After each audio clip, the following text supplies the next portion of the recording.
પહેલું શસ્ત્ર એ છે કે આપણા મનની અંદર ઉભા થતા દુષ્પરિણામો એ સૌથી મોટું શસ્ત્ર છે, જેના દ્વારા આપણે આપણા પોતાનો ઘાત કરતા હોઈએ છીએ. ઘણી વખત એક વાત સમજી રાખજો, આપણે આપણા સુખ અને દુઃખના કરતા છીએ, આપણે આપણા શત્રુ અને મિત્ર છીએ. મણવા તુમમેવ નિત્યમ તુમમેવ શત્રુ. ઘણી વ્યક્તિ પ્રશ્નો કરતી હોય છે, અમારી પાસે ઘણી વખત આવતી હોય છે, મારા સાહેબ બધું અમારી પાસે છે પણ શાંતિ અમારી પાસે નથી, અમને શાંતિ જોઈએ છે. થોડા સમય પહેલા હું વાસણામાં હતો, બિહાર કરતો હતો. બિહાર કરતા એક મોટી ગાડી આવી અને મારી બાજુમાં એક ભાઈ આવીને ઊભો રહી ગયો. મેં પૂછ્યું કેમ ભાઈ? મને સાષ્ટાંગ પ્રણામ રોડ ઉપર કર્યા. સિંધી ભાઈ હતા. મેં કીધું સિંધી તમે? હા. મને કે તમને જોઈને વંદન કરવાની ઈચ્છા થઈ, ગાડી ઊભી રાખી, વંદન કર્યા. આ એક સમ્યક દર્શનનું એક બીજ હોય છે. મહાત્માને જોઈને આપણને એક આનંદ થવો જોઈએ, પણ ક્યારેક અતિરેક થઈ જાય તો ઘણી વખત આપણે સૌથી મોટી ચીજ એ છે કે આપણા ભાવ ક્યાંય બગડવા ન જોઈએ અને એના પણ શુભ તત્વો ઉપર આપણા ભાવ ન બગડવા જોઈએ. જેટલા શુભ તત્વોને જોઈને આનંદ થાય, અનુમોદના થાય, એટલા આપણા સત્કર્મના બીજો મજબૂત થતા હોય છે. અને જેટલો અસદભાવ થાય, રોજ આપણે વિચારીએ છીએ કે એના કારણે ભવાંતરની અંદર ઊંચામાં ઊંચી વ્યક્તિ મળશે તો પણ આપણને અસદભાવ થશે. આ ભાઈએ સાષ્ટાંગ પ્રણામ રોડ ઉપર વચ્ચોવચ્ચ કર્યા. મેં કીધું કેમ ભાઈ? મને કે મહારાજ સાહેબ આશીર્વાદ આપો. મેં કીધું ઓકે, 2 હાથે નહીં, 4 હાથે નહીં, 24 હાથે તું આશીર્વાદનો જો આટલો અર્થી છે તો જોઈએ એટલા અમે તો આપવા જ બેઠા છીએ. જોઈતું કશું નથી, અમારે લેવાનું નથી, આપવાનું જ છે. વન વે છે. મને કે આશીર્વાદ આપો. મેં કીધું આશીર્વાદ આપ્યા. પછી મને કે હજી એક વસ્તુ જોઈએ છે તમારી પાસેથી. કોઈ તમારા જેવા અમારી પાસે માંગે, સૌથી પહેલા કોઈ અમારી પાસે કઈ છે કે તમે જે માંગો છો, તમારે જે જોઈએ છે એ અમારી પાસે છે નહીં, અને અમારી પાસે છે એ તમારે જોઈતું નથી.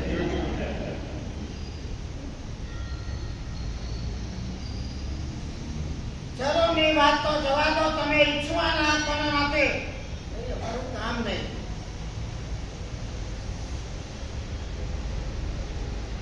મેં ચોક્કસ મને જરાક કહ્યું કે શું હશે શું નહીં, પઝલમાં પડ્યો. એની પહેલા પાર માંગી.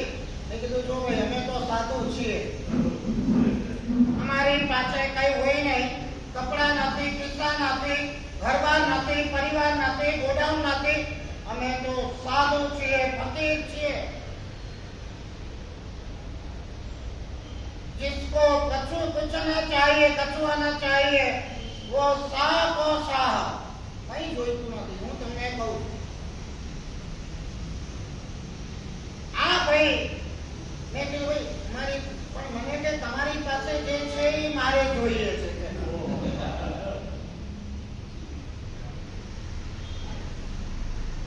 મારી પાસે બધું જ છે, પણ મારી પાસે એક ચીજ નથી જે તમારી પાસે છે.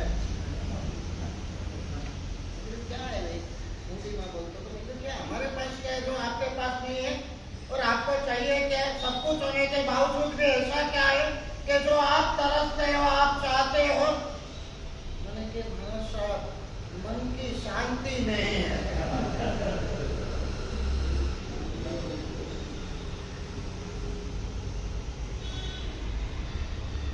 हमारा माँ फिर इनको से होते से मेरे पास सब कुछ है, मन की शांति पीस ऑफ माइंड नहीं है, और आपके पास कुछ नहीं है लेकिन पीस ऑफ माइंड, मन की शांति आपके पास है.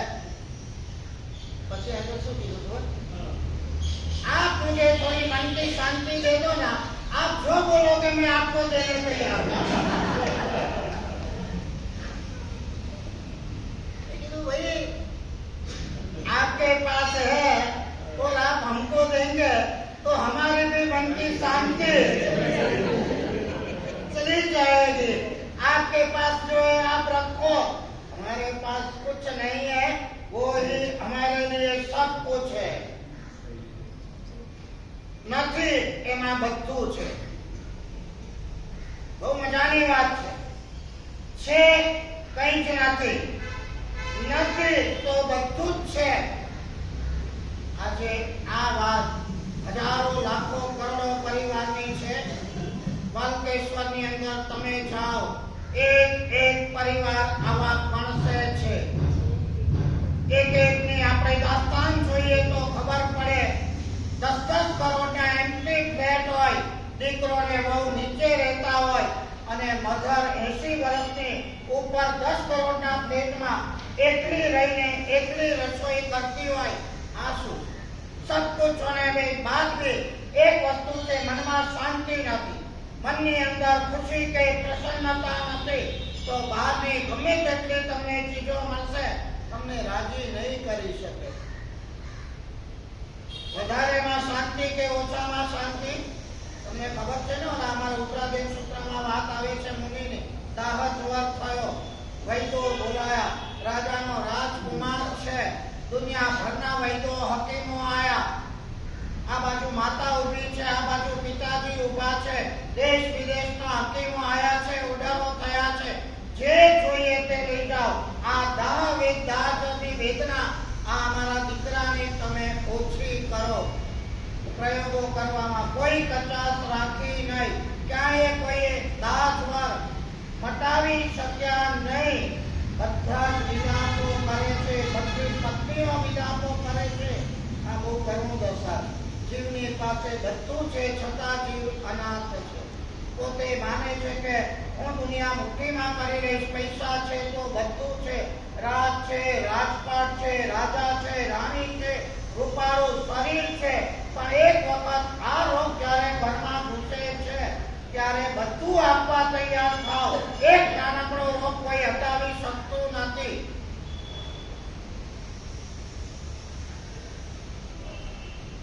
माता पिता मुझे बहु महिला वेणावे, आंसू वेणा, बड़ा बड़ा वैद्यो तेरावे, पण वेदना कोई ना हटावे।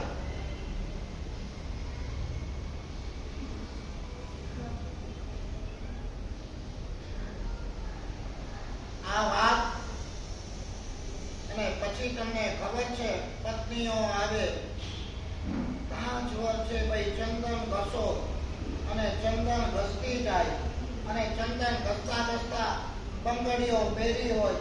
એક વાત સમજી રાખજો, મન જ્યારે અંદરથી અશાંત થશે ને તો બહારની ગમે તેટલી અનુકૂળતા, સુખ શાયરી તમને સુખ શાંતિ નહીં આપી શકે, ઉપરથી તમને ત્રાસ આપશે।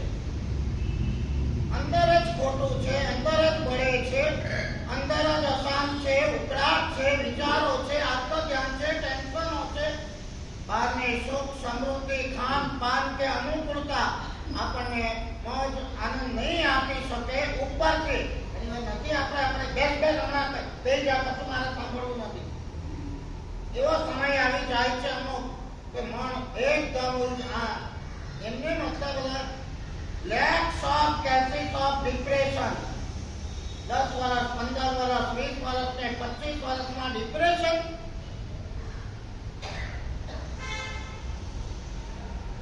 લેક ઓફ પેશન્સ, સમજણનો અભાવ, ધીરજનો અભાવ, હિંમતનો અભાવ અને એકદમ બસ તૂટી જ પડવાનું, આમ કરવું જ છે, આમ થવું જ જોઈએ, આ મળવું જ જોઈએ।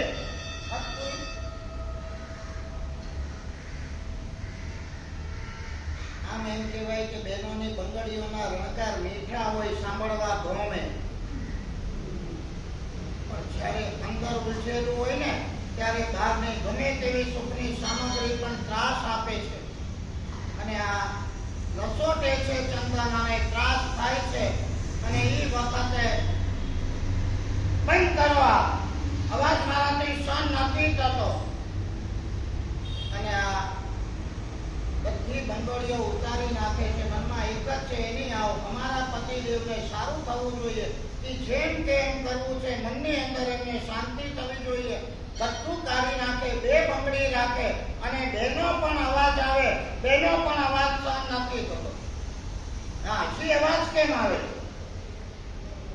એક સૌભાગ્ય કંકણ રાખે અને બધું કાઢી નાખે અને પછી અવાજ બંધ થાય એટલે શાંતિ.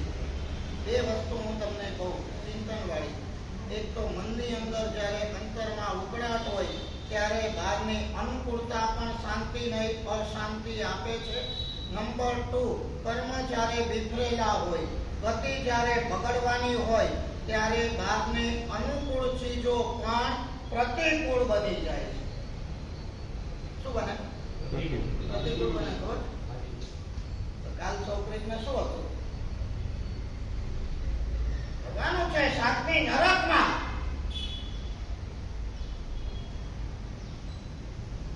અભય કુમાર સુરતનો દોષ થઈ ગયો છે. બાપ છેલ્લી અવસ્થામાં છે, એને સાતા શાંતિ સમાધિ આપવી છે એટલે ચંદનના લેપ કરે છે અને ચંદનના લેપ આ કાલ સૌપ્રીતને ભયંકર ત્રાસ આપે છે. કર્મ વિપર્યા છે, અહીંથી દુર્ગતિમાં જવાનું છે. શાસ્ત્રીય પરિભાષા તમને કદાચ નહીં સમજાય પદાર્થો, પણ લોક પ્રકાશ વગેરે ગ્રંથોમાં એવું લખ્યું છે કે અહીંયાથી આપણે મળતી વખતે જ્યારે જ્યાં જવાનું હોય ને તેની રેશિયા આપણને લેવા આવે. રિસીવિંગ. કોઈના લગ્નમાં તમે જાઓ અને તમે મોટા માણસો તો રિસીવ કરે ને તમને, એમ જ્યાં જવાનું હોય એ ભવની રેશિયા અહીંયા તમને લેવા આવે છે. એટલે એ ત્યાં જેવા અધ્યવસાય હોય અંત સમયે એવા અધ્યવસાય અહીંયા થઈ જાય.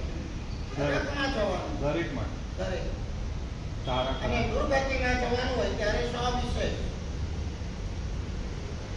એટલે છે ને અંત સમયે તમારી જેવી માનસિકતા, તમારા જેવા સંયોગો, તમારી જેવી શાંતિ સમાધિ, એના ઉપરથી તમારી ગતિ અનુમિત થતી હોય છે. ડિસાઇડ તો આપણે ન કહી શકીએ. અનુમિત 90%. તમને કોઈની સેવા લેવી પડતી નથી, તમને કોઈ આત્મધ્યાન નથી, તમે નોકારમાં મશગુલ છો, તમને કોઈ પીડા નથી, કોઈ હાઈહોય નથી, કોઈ ઈચ્છા નથી, કોઈ અપેક્ષાઓ નથી, પરમાત્માના ધ્યાનમાં મશગુલ છો, નોકાર સાંભળો છો, અર્યંતની 100% કહેવાય કે આ સદગતિની દિશા લેવા આવી છે અને સદગતિમાં જવાનું. આઈ હોય થતી હોય, ઉકળાટ થતા હોય, પીડા હોય, દુધામાં થતા હોય. ટૂંકમાં વાતો કરું, એક કાકાને હું સંભળાવવા ગયો તો 85 વર્ષની ઉંમર હતી, શ્રીમંત હતા અને બધું સંભળાયા પછી છેલ્લે આમ બસ હવે ડોક્ટરે તો હાથ ધોઈ નાખે. મેં કીધું કાકા તમારી કોઈ ઈચ્છા, 4 છોકરા, કરોડોપતિ છે, બધી ઈચ્છા પૂરી થશે તમારી.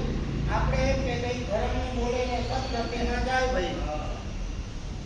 આ કાકાએ મને કીધું કે મારા સાહેબ દીકરાને વહુનું મોઢું જોવાની ઈચ્છા છે. શું બોલું છું તમે સાંભળો છો ને? જનરેશન આ લેશિયા. એક મારા સાહેબ હતા, છેલ્લી ઘડી હતી, હું મારી સાક્ષીની વાત, સાહેબ કઈ તમારી ઈચ્છા હોય તો પેલા મારા દીકરાને જલ્દી બોલાવો. 60 વર્ષના દીક્ષા પર્યાય પછી પણ છેલ્લે દીકરો યાદ આવતો હોય. ફોર્થ જનરેશનની વહુનું મોઢું જોવાની ટેવ ના હોય, તમારી સદગતિ નથી ભાઈ.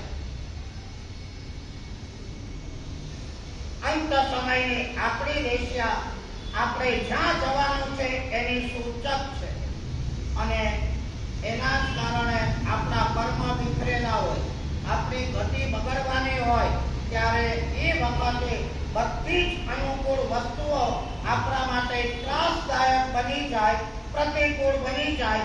ચંદનનો લેપ ઓલાને લાઈ કાલ સૌપ્રીતને પણ મળે છે અને આ અભયકુમાર કહે છે કે ભાઈ શું કરું? અને ઓલા સુરતને એમ થાય છે મારા પિતાજી આખી જિંદગી ભલે પાડાઓ માર્યા છે પણ હવે મરતા તો સારી ગતિ થાય, સમાજ એને ચંદનના લેપ લગાડે છે, મારી ફરજ છે.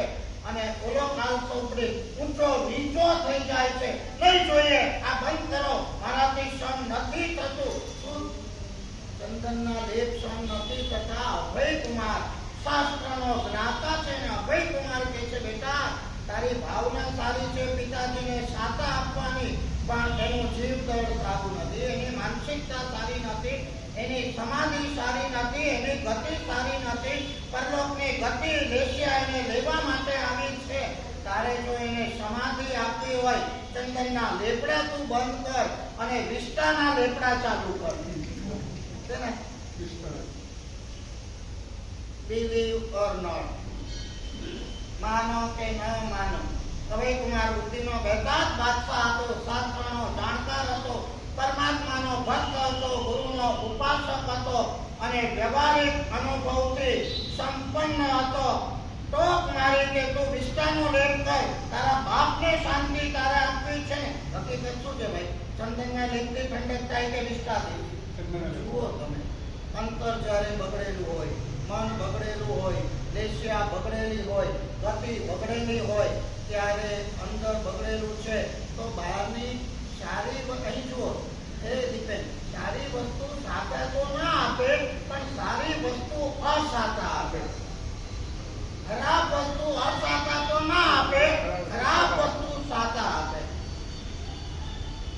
વૈચિક પ્રેમ, હવે વૈચિક પ્રેમ કેટલી વિચિત્રતા અને દોસ્તાતા. કવિ કુમાર ઉપર વિશ્વાસ હતો એટલે વિષ્ટાનો લેપ કર્યો. ત્યાં લખ્યું છે કે આરામથી સૂઈ ગયો. દંડકના ગાદલામાં પિતાજીને સુવાડું તો એને જરાક શાંતિ રહે, અને દંડકના ગાદલાની અંદર સુવાડ્યું એટલે કુદાકૂદ કરવા માંડ્યો. અભય કુમાર કે ભાઈ, આપણે આપણા જીવદળને તપાસવાનું છે, આપણા ખોડિયાને નહીં, આપણા આઉટર સેલને નહીં, આપણા અંતરાત્માને. ભાઈ આઉટર સેલ તો તારું બહુ સારું છે, ભગવાનની પૂજા કરે છે, દાન દયા પૂર્ણ કરે છે, લોકોની નજરમાં પણ તારી ઇમેજ બહુ સારામાં સારી છે, પણ અંતર્ગત અંતર જાણે તારો અંતરાત્મા તું પોતે જાણે છે. એકાંતની અંદર તું જા, એકાંતમાં તારો અંતરાત્મા બહાર આવશે, તું પોતે ગભરાઈ જઈશ. બહાર આવી ઇમેજ મારી છે, અંદરથી આટલો કાળિયો મેં શું છું, આ ઇમેજથી આપણે પોતે ગભરાઈ જઈશું. એટલે આપણે આપણી જાતની સામે આવતા કાયમ માટે ગભરાતા હોઈએ. એકાંતમાં અને અંતરમાં આપણી જાત આપણી સામે આવતી હોય છે, એને ફેસ કરવી પડતી હોય છે, અને એના કારણે આપણે ગભરાતા નથી, ગભરાઈ જઈએ છીએ અને એકાંતમાં આપણે ક્યાંય જતા નથી. એકલા કાલસોપરીની વાત નથી, આ કાલસોપરીપણું આપણામાં પણ અંદર ઘૂસેલું છે. એક નાનકડી માઇનસ, એક નાનકડું પાપ, એક નાનકડો ગુનો આપણને ક્યાં ફેંકી દેશે. અહીંયા અંતિમ સમાધિ પણ બગાડશે, મોત પણ બગાડશે ને ગતિ પણ બગાડશે. ભાવના તમારી સારી છે, સુરતની પિતાજીને શાંતિ મળે, સમાધિ મળે, તાતા મળે, સુખ મળે, દંડોતની, અને ઓલો ઉછળ કૂદ ઉછળ, આ ગાદી મારાથી સહન નથી થતી ભાઈ. અભય કુમારને પૂછે કે ભાઈ કેમ? ના, અભય કુમાર કે ભાઈ આ તારો બાપ સાતાને લાયક નથી, હવે સુખને લાયક નથી, જવાનું છે એને નરકમાં, આવી ગઈ છે લેશિયા લેવા માટે, અને તારે એને શાંતિ આપવી હોય તો આ દંડકની ગાદીની બદલે કાંટા અને સોયને ખીલા જેવા સળિયાવાળી સૈયામાં એને સુવા 10 સુઈ જશે. તાત્વિક સાત્વિક શાસ્ત્રીય દુનિયાનું આ રહસ્ય તમે સમજો. આ દર્શન તમને ક્યાંય નહીં મળે, જય દર્શન જેવું. ક્યાંય સાંભળ્યું તમે કોઈ દુનિયામાં કોઈ કે ભાઈ તમારે જ્યાં જવાનું છે એવા ભાવો, એવા વિચારો, એવી દિશા, એવા થિંકિંગ, અને આ બધું ત્યાંની એઝ ઇટ ઇઝ બધું તમારે અંતિમ સમયે અહીંયા લેવા માટે આવીને બી રેડી. હવે તમે તૈયાર થઈ જાઓ, તમારે અહીંયાથી ત્યાં જવાનું છે. આ તો એક સેમ્પલ છે, અને ત્યાં તમારે આના કરતા 1000 ગણું ભોગવવાનું છે. અને ત્યાં લઈ એને કહે છે કાંટાળા લોખંડના સળિયાને ખીલાવાળી સળિયા પર એને જ્યારે સુવાડવામાં આવે, કાલ છોકરી સુઈ જાય. ગદગદા શું પદાર્થ છે? અંતર જ્યારે સડેલું હોય, અંદરમાં જ્યારે અશાંતિ, ઉકળાટો વગેરે હોય. અહીંયા પણ આપણે જોયું કે જ્યારે એક બંગડી રાખી, અવાજ બંધ થયો, ડિફરન્સ દેખાયો. અત્યાર સુધી તો અવાજ આવતા હતા, હવે અવાજ કેમ બંધ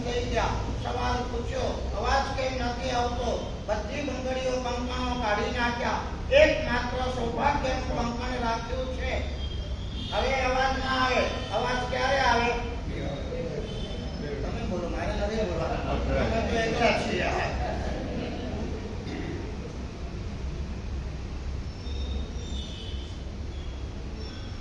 બેના અથડામણ છે, બેના ઘોંઘાટ છે, બેના અશાંતિ છે, એકમાં શાંતિ છે. તમારે છૂટકો નથી એટલે શું થાય ભાઈ? પસ્તાયા સિવાય કોઈ આવો વારો નથી. પણ આપણી મૂળ વાત એ હતી, શાંતિ કેમ મળે. તમે સમજી રાખજો, શાંતિ બહારના પદાર્થોમાંથી મળવાની નથી, ઈચ્છાઓની પૂર્તિમાંથી મળવાની નથી, અનુકૂળતાને ભોગવવાથી મળવાની નથી, બધી જ અપેક્ષાઓને સુખોને એન્જોય કરવાથી મળવાની નથી. શાંતિ અને અશાંતિ બહારના કોઈ પદાર્થો નથી, અંદરના પદાર્થો છે. બહારની કોઈ વ્યક્તિ શાંતિ અશાંતિ આપી શકે એમ નથી. આપણી જ સમજદારી આપણને શાંતિ આપી શકે એમ છે. અને એનો ગુણ એટલો જ છે, ઓછામાં શાંતિ, એકમાં પરમ શાંતિ. જેટલી તમે ઝંઝાળ ઓછી કરશો એટલી શાંતિ વધશે. જેટલી જફાઓ ઓછી કરશો એટલી શાંતિ મળશે. જેટલી જવાબદારીઓ ઓછી કરશો એટલી શાંતિ મળશે. જેટલી વસ્તુ ઓછી કરશો એટલી શાંતિ મળશે. જેટલા સંબંધો ઓછા કરશો એટલી શાંતિ તમને મળશે. જેટલા વ્યવહારો ઓછા કરશો એટલી શાંતિ તમને મળશે. આ શાંતિ પામવાનો બહુ મોટો સરસ મજાનો ઉપાય છે. આપણે આપણી અશાંતિ ઊભી કરીએ છીએ અને આપણે આપણી શાંતિ ઊભી કરવાની. ઓ ભાઈ, મુझे શાંતિ चाहिए. મેં કીધું ભાઈ, this one is not a kind of commodity. આ કોઈ વસ્તુ નથી કે હું મારી જોડીમાંથી તને આપી દઉં કે કોઈ ડિપાર્ટમેન્ટલ સ્ટોરની અંદર છે. કાઇન્ડ ઓફ પીસ, એક શાંતિ નામની વસ્તુ લઈ તને આપી દઉં કે તું પૈસા આપીને પરચેસ કરી શકે એવું કોઈ તત્વ નથી. આ તો અંદરમાંથી, સમજણમાંથી, સમજદારીમાંથી, ગુરુની કૃપામાંથી ઊભું થતું એક તત્વ છે. અને આપણે એને સમજદારીપૂર્વક ઊભું કરવાનું છે. આ ગુણ ઓલાને સમજાઈ ગયો, સંભળાયો. જી ગુરુદેવ, આપકી આજ્ઞા. મેં ધીરે ધીરે મેં કીધું, બધું ઓછું કરતો જા ભાઈ. તને સાચું છો, જેમ ઓછું કરીશ એમ શાંતિ તને વધશે. અત્યાર સુધી એક્સપાન્ડ એક્સપાન્ડ એક્સપાન્ડ હતું એટલે અશાંતિ અશાંતિ હતી. એના મગજની અંદર વાત આ ઘૂસી ગઈ. કલ સે મેં સ્ટાર્ટ કર દૂંગા. ઓછું કરવાની શરૂઆત કરી. મેં કીધું આશીર્વાદ છે, જેટલું ઓછું થશે એટલી શાંતિ વધશે. અને યુ સી, અમે સંપૂર્ણ ખાલી થઈ ગયા છે એટલે સંપૂર્ણ શાંતિથી ભળી ગયા. સાચું બોલો. સવારે દૂધવાળો ના આવે તો અમને ટેન્શન ખરું. તમે ઊંચા નીચા થઈએ. છાપાવાળો ના આવે, અરે ઘરનો નોકર ના કે કામવાળી નથી આવતી ને, એને ફોન ઘુમાવીને તમારું ચક્કર ફરી જાય. ક્યારે બધા ઉસ્તાદ થઈ ગયા. બસ હમણાં આવે જ નહીં ને. તમારે કામ ફોન ઉપાડે ને, કામ વાયદા આપીને આ ગુલામ કોણ, નોકર કોણ, મને એમ થઈ જાય. એક વખત આપણી સ્વાધીનતાને ગીરવે આપણે મૂકી દીધી. એક વખત કોઈને પરાધીન થઈ ગયા એટલે આપણે એના ગુલામ થઈ ગયા. અને આપણે અશાંતિ આપણી જાતે ઊભી કરી નાખી. કેટલી નાદેશી, કેટલી નાદી પાઈ મારી. એક ઘરગાટીને, એક નોકરને, કામવાળાને, કામવાળીને. અને દુઃખની વાત તો એ છે, તમારા ઘરની ફોન કરીને 1 કલાક એની સાથે માથાકૂટ કરશે પણ 2 વાસણ પોતે નહીં કરશે. છે કે નહીં? બોલો તો ખરા. હા,